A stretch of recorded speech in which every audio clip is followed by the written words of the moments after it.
तो वो शेर नहीं उसकी मूर्ति है, तो चाहे वो आक्रामक दिखे या खतरनाक, तुम उसके पास जा सकते हो, खा नहीं जाएगा क्योंकि मोदी ने अनावरण कर दिया है। जैसे कि मनमोहन जी के टाइम वाले राष्ट्रीय प्रतीक शेर शाम होते ही बैठकर ताश खेलने लगते थे, और मोदी जी वाला जो है शाम में इंडिया गेट पर शिकार करने निकल जाएगा। आदमखोर बना दिया, बड़े आए चट्टा सब। राजदीप जैसों को जब बीवी धनिया लाने भेजती है तो वह उधर से टायर लेकर लौटता है। पत्नी के हाथों पीटने के बाद कहता है कि धनिया से क्या होता है, जो मसाले हैं उसी को अच्छे से भूनकर बीफ करी बना देती तो अच्छा हो जाता। जबकि टायर तो कहीं रास्ते में पंक्चर हो गया और जुबेर तो आजकल जेल में है, तो नए टायर से बदल लेंगे फटाफट। मैंने यूएस का सिटीजनशिप मिल गया तो मोदी के सारे समर्थक मिजरेबल हो गए। भाई सिद्धार्थ, यूएस में टैक्सी चलाएगा है? नॉटी अमेरिका, हमारी लाइफ मिजरेबल नहीं है चंपू, मिजरेबल तो तुम्हारे जैसे हैं जो अमेरिका की नागरिकता लेने के बाद भी 4 पैसों के लालच में अपनी निष्ठा और आत्मा बेचकर ऐसे ट्वीट कर रहे हैं। वोक लोगों ने अभी तक कोई प्रतिक्रिया नहीं दी है कि शेर ही क्यों, उग्र शेर तो विषैले मर्दवाद का परिचायक है। उसकी जगह 4 लेस्बियन शेरनियां हो सकती थी, जिसमें से एक बीड़ी पीती रहती, एक के हाथ में LGBTQ+ उसकी झंडी होती, दूसरी के हाथ में खुली हुई ब्रा और चौथी को सफेद टोपी पहना देते। इसे भारतीय संसद का सही प्रतिनिधित्व होता। बीड़ी हमेशा जलती रहती तो भारत न्यूयॉर्क के स्टैच्यू ऑफ लिबर्टी के मशाल के समकक्ष जा सकता था।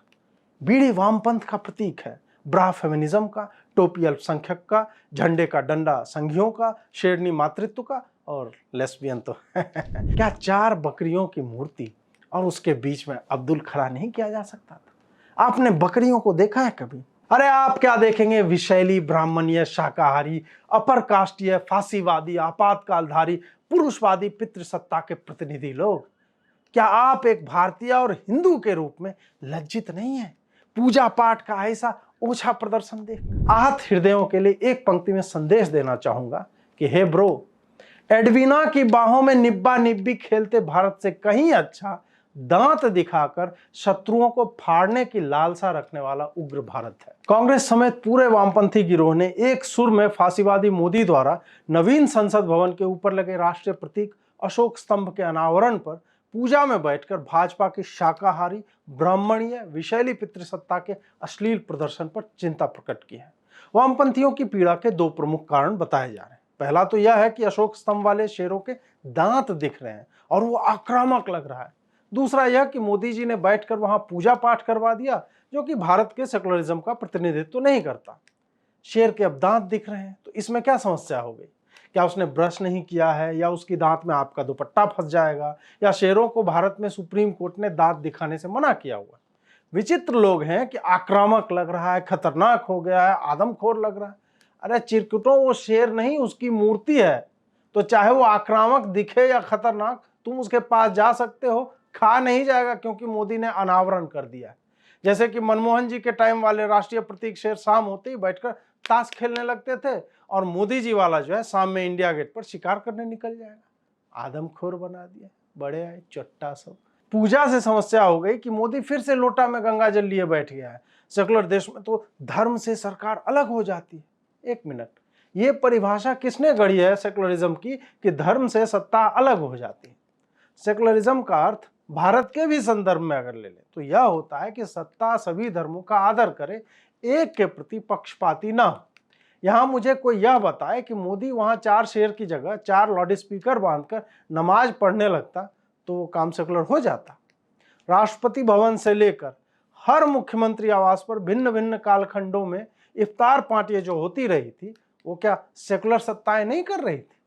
तो फिर अगर मोदी अपने धर्म का और अपने मतदाताओं के धर्म का प्रतिनिधित्व करते हुए पूजा पर बैठ रहा है, तो वो असंवैधानिक कैसे हो गया? इनका वश चले तो ये लोग कह देंगे कि राम मंदिर शिलान्यास में मोदी जी अगर 100 मुसलमान मौलवियों को बुलवाकर नमाज पढ़वा देते तो गंगा जमुनी तहजीब की मिसाल पेश हो जाती। भाई, ये काम मिसाल पेश करने के लिए नहीं होते हैं। ऐसे कार्य वैयक्तिक और सामूहिक आस्था एवं संस्कृति का प्रतीक होते हैं। चाहे तुम्हें कितनी भी जलन हो, आलू पीस कर लगाओ, लेकिन सेकुलरिज्म का ज्ञान मत दो। राजदीप सरदेसाई को बड़ी समस्या हो गई कि देर रात्रि के विचारों में उन्होंने पाया कि क्या भारत को एक नए संसद भवन की आवश्यकता है, या फिर अच्छे सांसदों की जो संसद को ठीक से चला सकें। राजदीप जैसों को जब बीवी धनिया लाने भेजती है तो वह उधर से टायर लेकर लौटता है। पत्नी के हाथों पीटने के बाद कहता है कि धनिया से क्या होता है, जो मसाले हैं उसी को अच्छे से भूनकर बीफ करी बना देती तो अच्छा हो जाता। जबकि टायर तो कहीं रास्ते में पंक्चर हो गया और जुबेर तो आजकल जेल में है, तो नए टायर से बदल लेंगे फटाफट। वैसे राजदीप यह भूल गया कि 2014 के बाद से संसद की परफॉर्मेंस में अभूतपूर्व वृद्धि हुई है।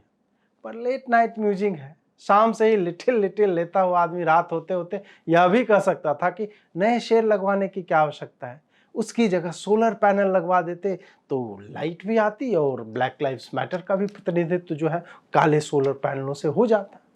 इस घटना से कई लोग सामूहिक रूप से भी आहत हो गए। कुछ लोग खुलकर कुछ नहीं कह पा रहे हैं, जैसे कि असदुद्दीन ओवैसी। ओवैसी जी बैरिस्टर हैं, लंदन में पैसे बर्बाद करके आए।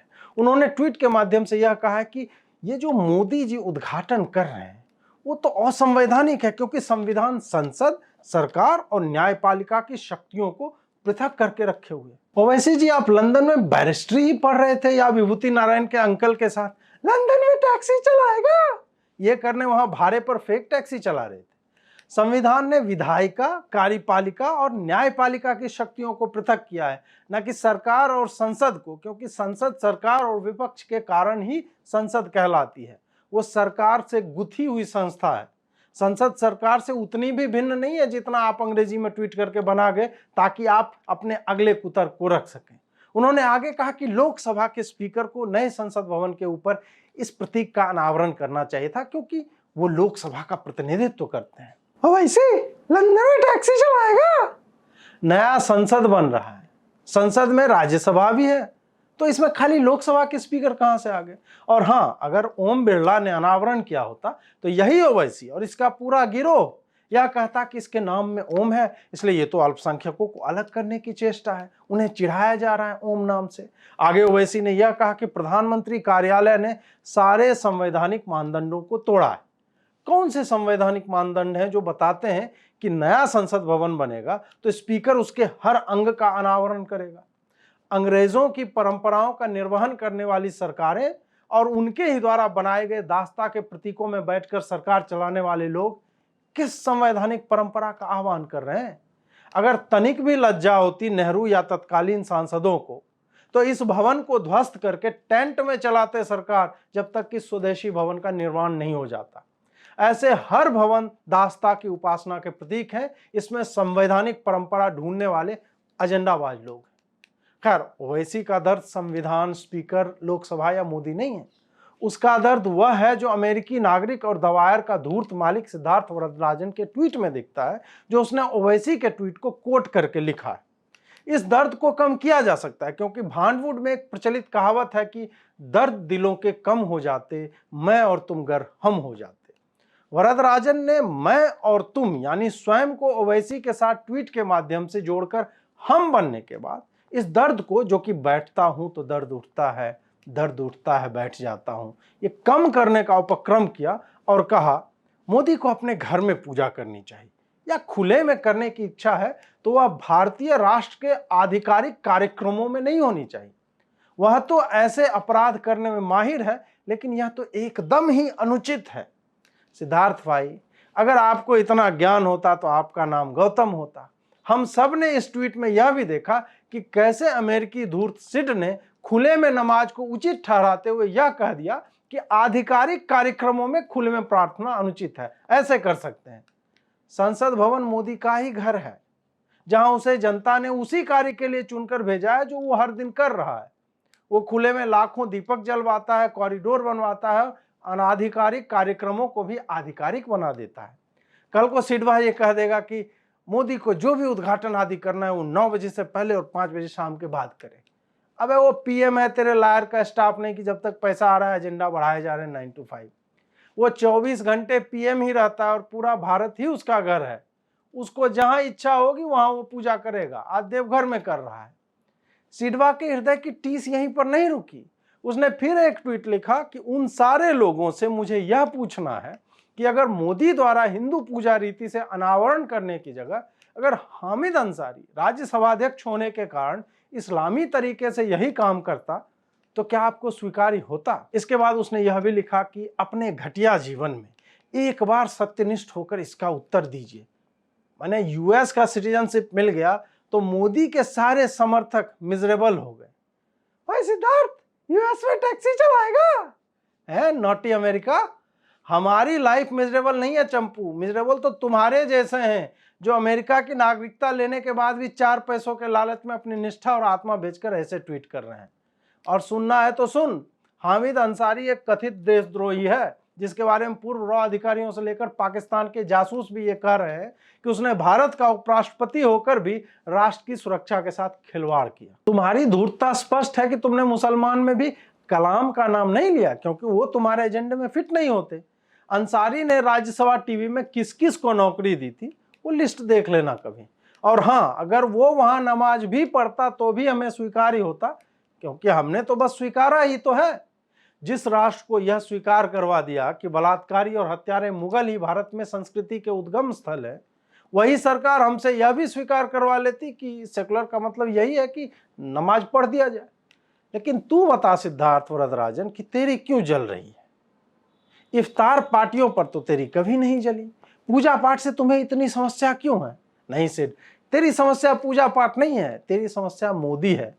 तेरी समस्या वह व्यक्ति है जो तेरे गिरोह द्वारा करोड़ों रुपए फूंकने के बाद भी सत्ता में वापसी कर लेता है और एक बार नहीं कई बार भारतीय संस्कृति का प्रतिनिधित्व करते हुए सनातन पद्धति को उसके उचित स्थान पर स्थापित करता रहता है। अच्छा सिडवा, ये बता कि जिस ओवैसी के ट्वीट को तूने कोट करके विष्ठा की है उसकी रैलियां तो राजनीतिक होती हैं, तो वो सांसदीय और विधायकी के संवैधानिक पदों के लिए होती हैं, वहां पे इस्लामी नारे क्यों लगते हैं? इसलिए अपनी सेकुलरिज्म वहीं बेलनाकार मोड़ करके रख ले जहां सूर्य नहीं चमकता। इन दुखी आत्माओं के साथ एक गिरोह है शेर की बॉडी लैंग्वेज के जानकारों की। ये वही गैंग है जो 4 दिन पहले तक काली माता के बारे में यह लिख रहा था कि वो तो हिंसक रूप में ही पूजी जाती है, यही उनका स्वभाव है, ऐसे ही उनका चित्रण किया जाता रहा है। आज इसी गिरोह के लंपटों को शेर के उग्र रूप से समस्या हो गई। एक कोई श्रीनिवास